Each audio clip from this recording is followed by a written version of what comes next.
أعوذ بالله من الشيطان الرجيم.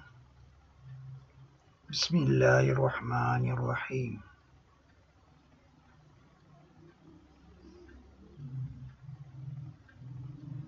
السلام عليكم ورحمة الله wabarakatuh. Insyaallah Kamis 15 April 2021 pukul 9.30 sampai 11.30. Saya akan memberikan tausiah via Zoom. Ada ID-nya ini dan ada passwordnya.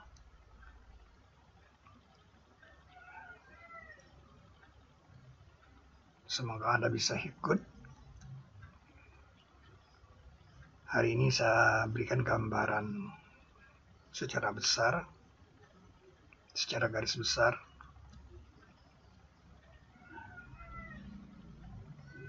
ayat-ayat dari Al-Quran yang bersifat arkeologis. Saya ingin mendalami tentang ayat-ayat. Waktu saya hanya 30 menit.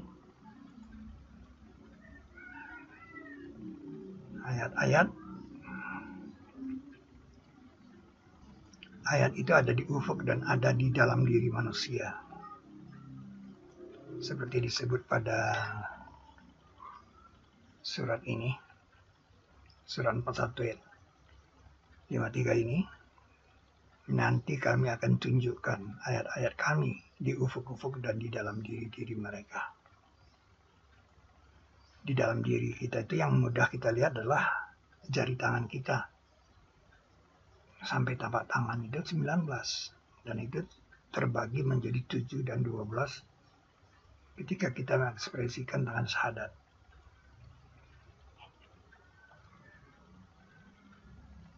Partisi 7 dan 12 ini kita temukan di punggung, leher dan punggung manusia.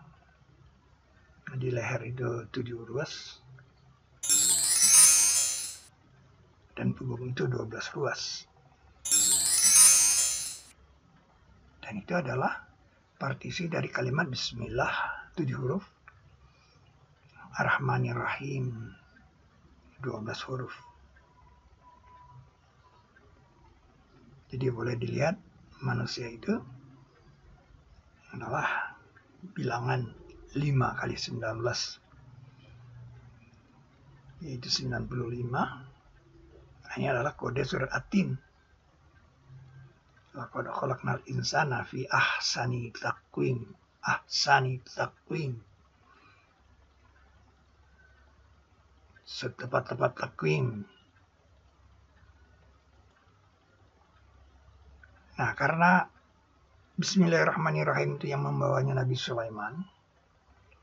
Innahu min Sulaiman wa innahu bismillahirrahmanirrahim. Maka kita dapat katakan bahwa bilangan 19 itu adalah aksioma dari Nabi Sulaiman. Yaitu huruf dari Bismillahirrahmanirrahim.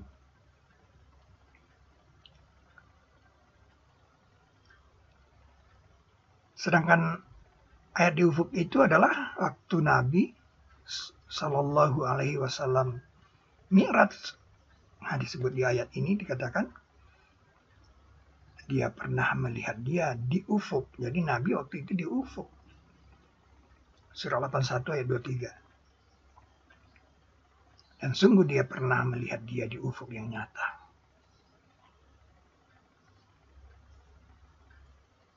Nah, salah satu yang dibawa dari Mi'raj itu adalah 50, bilangan 50. Allah mewajibkan salat atas umatku 50 kali.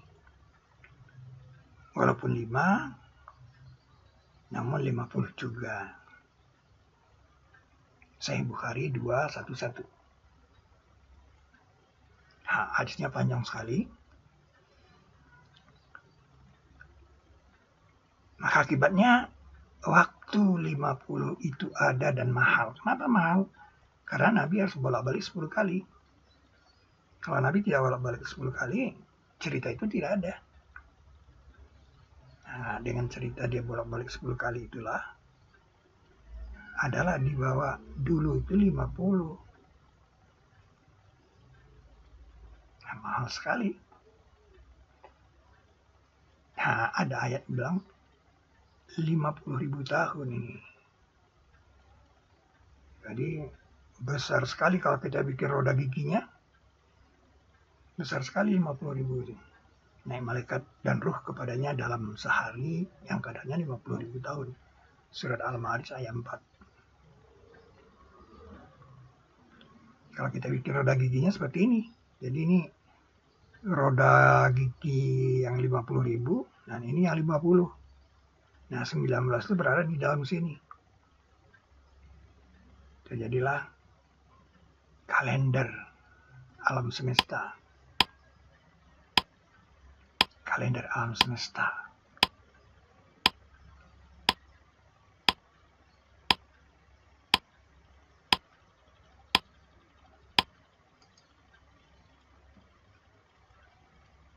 Nah, kalender suku Maya yang terkenal itu dibangun oleh roda gigi 13 dan 20.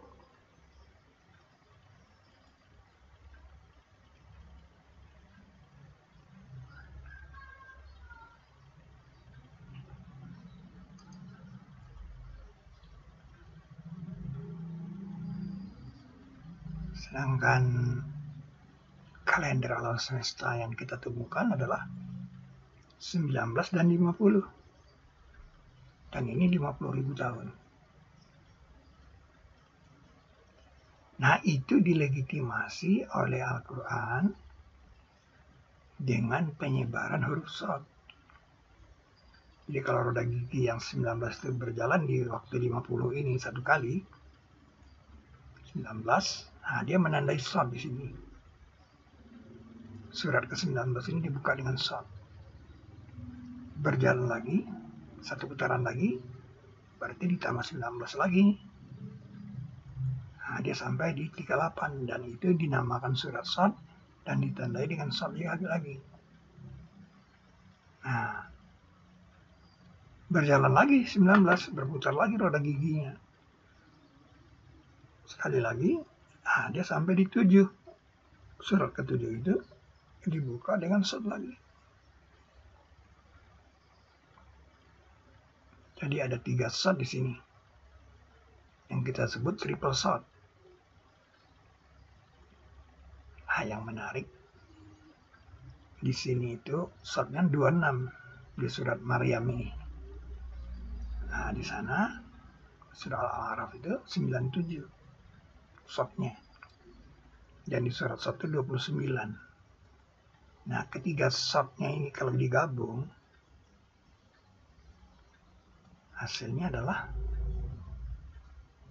152 dan 152 ini adalah muncul lagi lah aksioma 19 itu.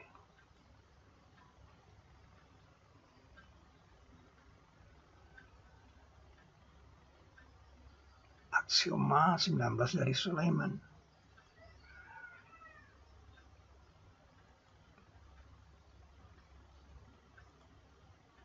Kalau Anda perhatikan ini kan 26. Bagaimana dia dijaga? Nah, ini dia.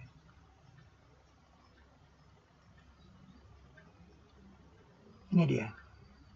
Ayat ini cuma ini saja.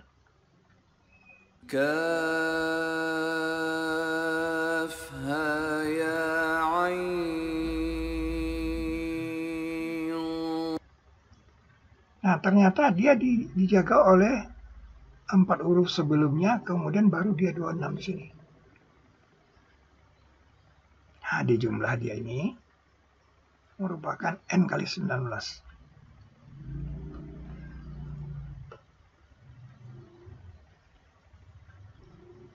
Nah, kalau dia dideret,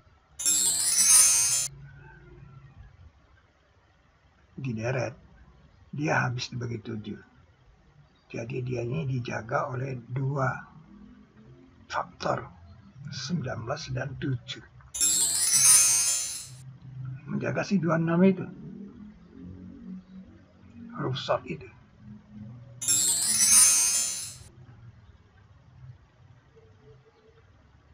Pertanyaannya mengapa 19 dan 7? Nah ini dia. Di sini kita ketemu 7 dan ini 19. Itu penjagaan dari bilangan 26 ini. Sampai segitunya gitu. Nah kemudian di sini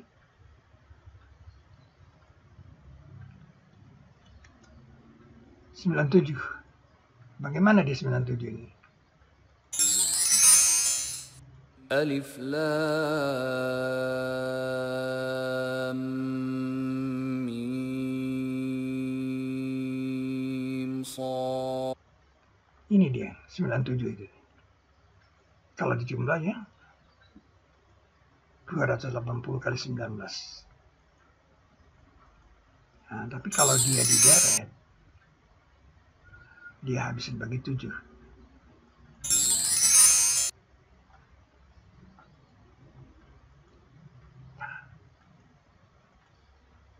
Ini menarik. Kemudian ini 29. Nah, coba Anda lihat. Nabi Ayub itu pernah sakit. Dan dia berdoa, aku disentuh sakit katanya. Kalau Anda perhatikan ini semuanya ini tidak ada huruf shad di sini. Tidak ada huruf shad di surat ke-21 ini. Inilah doanya Nabi Ayub. Tapi di surat shad doa itu diulang. Nah, diulang di sini. Tidak disentuh sakit, dibilang disentuh setan. Nah, dengan karakter kepayahan, binus bin. Sini ada shotnya. Pertanyaannya mengapa doa ini diganti? Karena akan menampilkan huruf shad. Ini dia surat shad. Shadnya harus 29.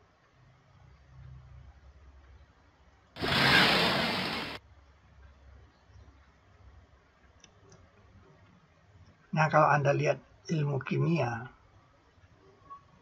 Anda tahu kan 26 itu kan nomor atom dari besi. 29 itu nomor atom tembaga. Nah, dalam kisah Zulkarnain itu mencari besi dan tembaga dia. Dia minta besi, kemudian dia tuangkan tembaga cair. Jadi dalam kisah Nabi Sulaiman, dialirkan dia mata aliran tembaga. Sedangkan Nabi Daud bisa menggunakan besi. Nah, Anda lihat. Dua-duanya ini besi dan tembaga ini sepasangkan. Ada di surat shad, di surat Maryam dan surat shad. Nah, surat ke-7 itu 97 kan? Itu BK kalau di ilmu kimianya. Nah, ternyata BK itu berada posisi 7 dari sini. BK. Nah, maksudnya ini apa gitu? Kenapa? Nah, ini kan perlu dilanjutkan oleh ilmuwan kimia. Apa coba? Ini dia besi. Sini 26. Nah, ini dia. Tembaga 29, 26, 27, 28, 29. Nah, BK 97 itu nomor 7. Apakah Al-Quran itu sekadar mengatakan itu kebetulan? Ya, itu maksud saya. Paling tidak Anda tahu itu ayat sampai doanya Nabi Ayub itu diganti. Nah, BK ini tadi, kalau Anda perhatikan surat kedua ayat 247, di sini ada basto pakai sin. Pakai sin dia. وزاده بسطة في العلم والجسم. Tapi di surat ke-7, sinnya diganti sad. Nah, dikasih sin kecil di atas. وزادكم في الخلق بسطة. Ya kalau ditanya kenapa? Karena surat ke-7 ini dibuka dengan sad. Alif lam mim sad.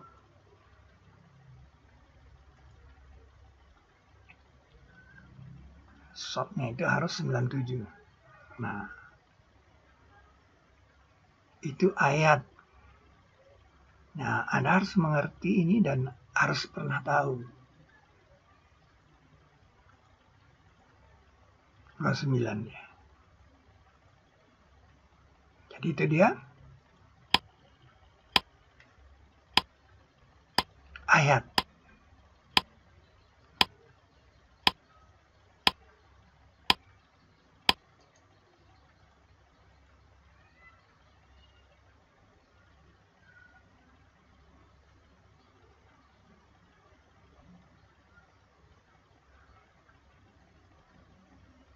Kurang dari 20 menit.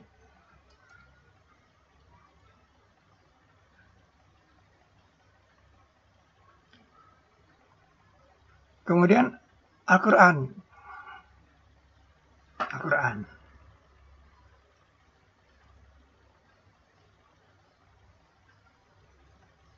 Al-Quran mengatakan tiap sesuatu itu diciptakan dengan ukuran. Bikadarin. Dengan karakter ukuran. Persoalannya bagaimana mengerti ukuran?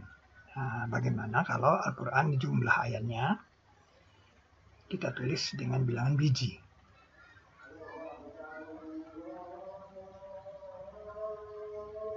Seperti ini. Nah,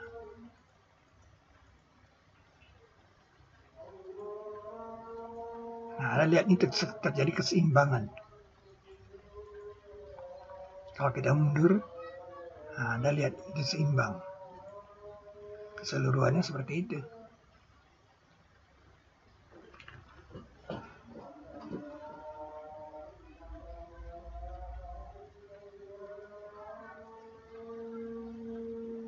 Nah, ini yang dikatakan 7 materai. Al-Quran itu dijaga.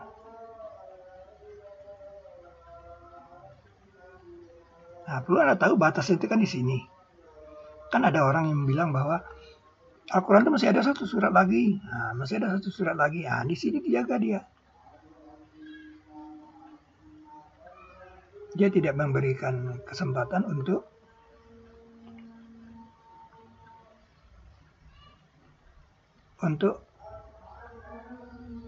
kemungkinan ditambah. Dia dikunci. Itu alat peraganya. Ini penguncinya ini nih. Nah, tapi bagaimana ini kita bikin lebih bagus materai ini? Karena ada 7 berpasangan. Nah, seperti ini dia materainya.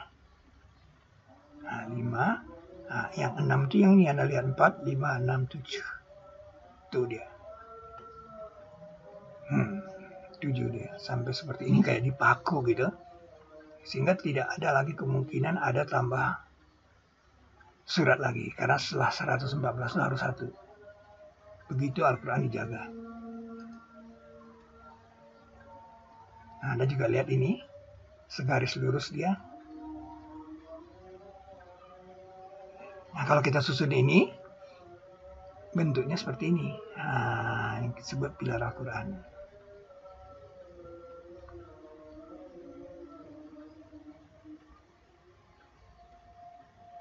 Sampai di sini saya sudah 20 menit.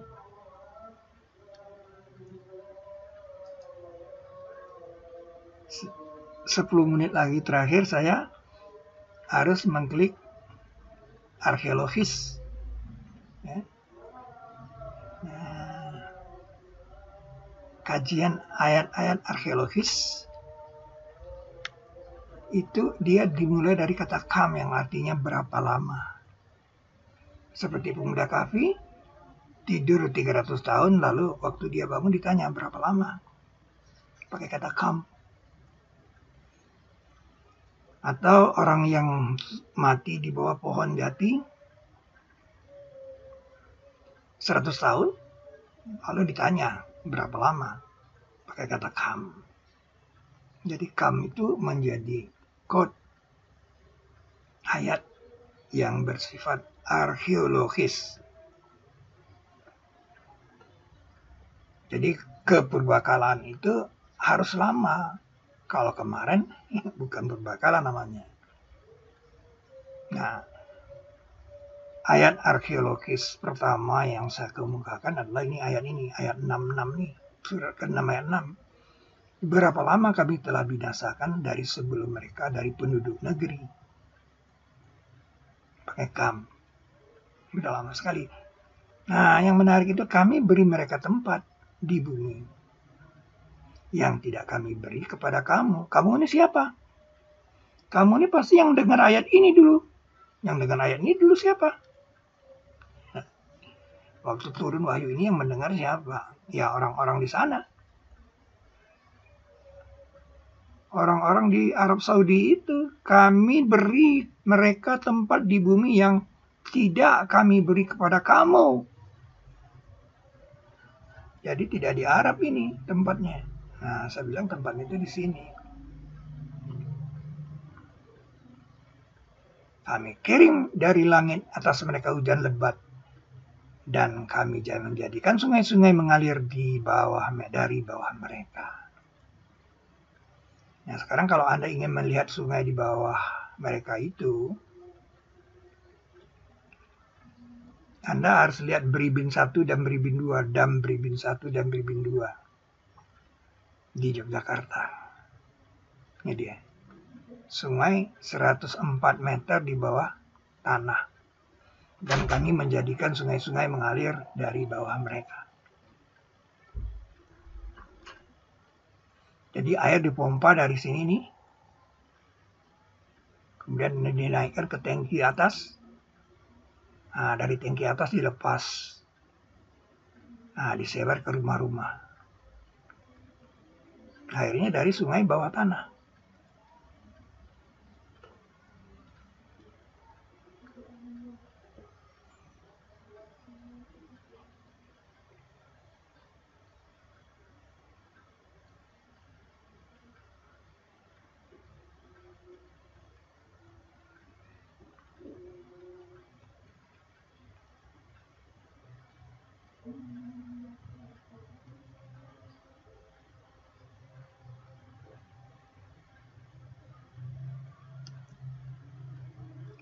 Untuk setiap kabar ada faktanya, dan nanti kamu akan mengetahuinya.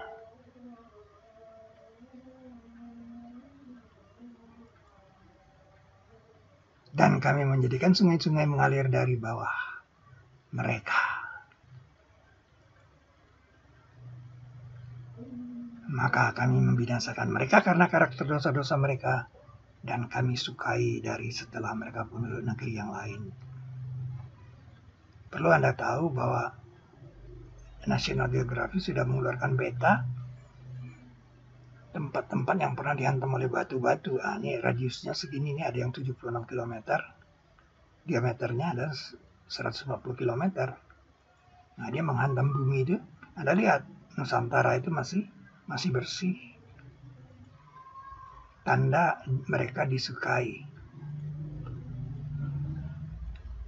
Dan kami sukai dari setelah mereka penduduk negeri yang lain. Ini, jika kami sukai, kami benamkan mereka di bumi. Dan kami jatuhkan atas mereka keping-keping dari langit. Ini di awal surah Saba dibilang. Kami beri tempat di bumi yang tidak kami beri kepada kamu. Selanjutnya, tunggu besok hari Kamis.